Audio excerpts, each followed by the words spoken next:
को पूरा 11 महीना की बात पंडित जी आई आशीर्वाद देते रहलो सरिता साहब जो मास्टर हो ढोलकिया वाला जो इनको खिड़किया जिनको 1.5 हाथ का भर हिला दिए पहले के मालिक इनको दोनों को मेहरा देता है निकाले के बढ़िया हो बाहर जहर गल मेहरारू छोड़ के भाग गए। आशीर्वाद बढ़िया देवे के चाहिए। भाई होली गीत में सब पर ध्यान दिए बिना रंगा फगुनवा ना भावे बिना रंगा फगुनवा ना भावे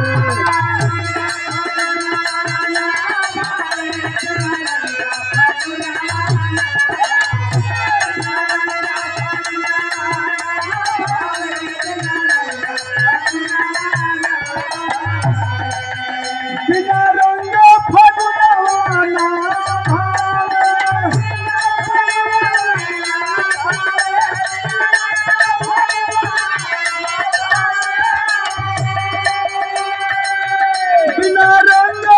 फगुनवा ना फगुनवा ना भावे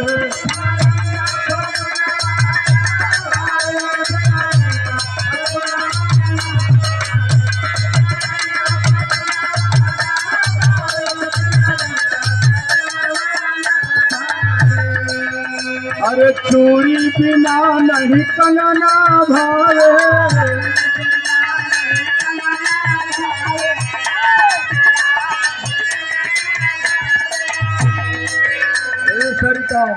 बुझा है बात के चूड़ी बिना नहीं कंगना भावे और पिया बिना नहीं रंगना भावे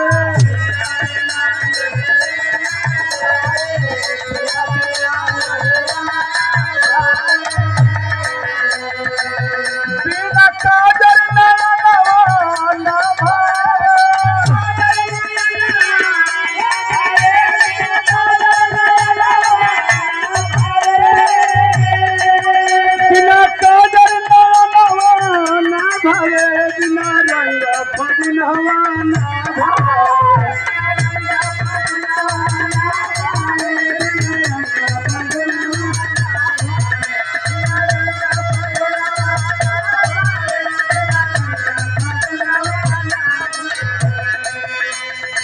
पिया बिना नहीं रंगना भावे। इस भाव पर श्री केश प्रजापति जी पुरस्कार देलन। बहुत बहुत बात यह 200 रुपये का पुरस्कार प्रदान हुआ और 500 रुपये का पुरस्कार हमारे गार्जियन हम लोग के आग्रह हम लोग के आदर्श हम लोग के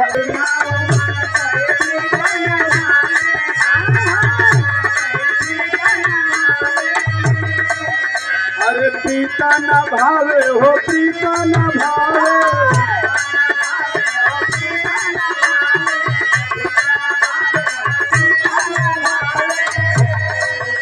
अरे ठंडा बिना कोई गीत न भावे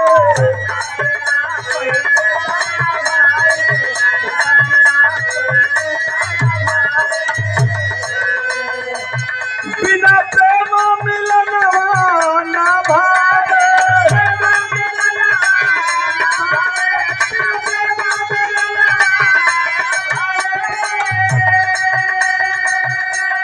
बिना प्रेम मिलनवा ना भावे। अरे हम लोग तो मऊ से आए हैं बलिया से आए हैं और इस दरोगा जी का प्रेम नहीं होता तो हम लोग यहाँ आ नहीं पाते। इतनी जनता से बोला और आए तो इतना प्रेम मिला इतना दुलार मिला इतना प्यार मिला कि हम लोग गदगद हो गए। यही प्रेम कहता है बिना प्रेम मिलनवा ना भावे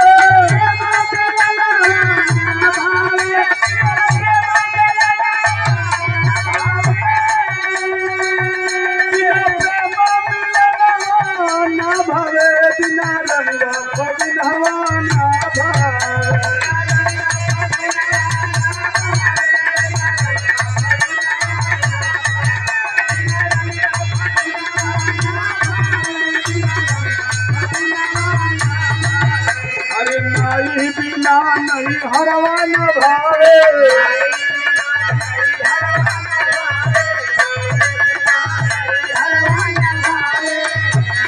सास बिना ससुरवा न भावे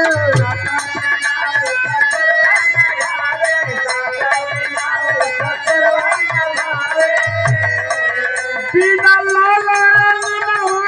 न भावे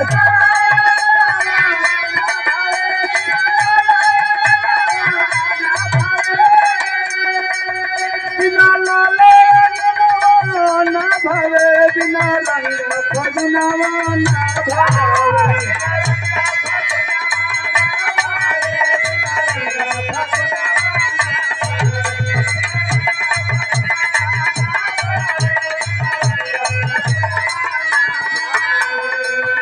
अरे सारा रागिन फागन भावे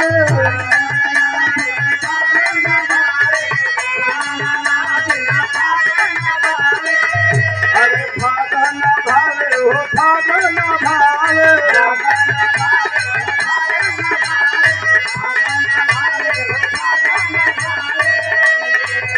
अरे साजा बिना कोई राग न भावे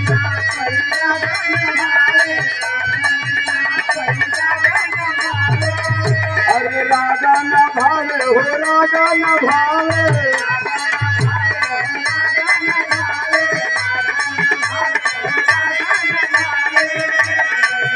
बिना दुल्हा बदलवा न भावे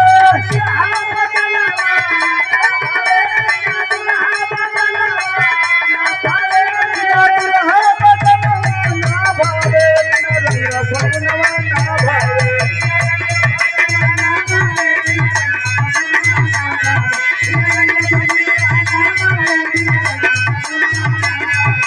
रंग फगुनवा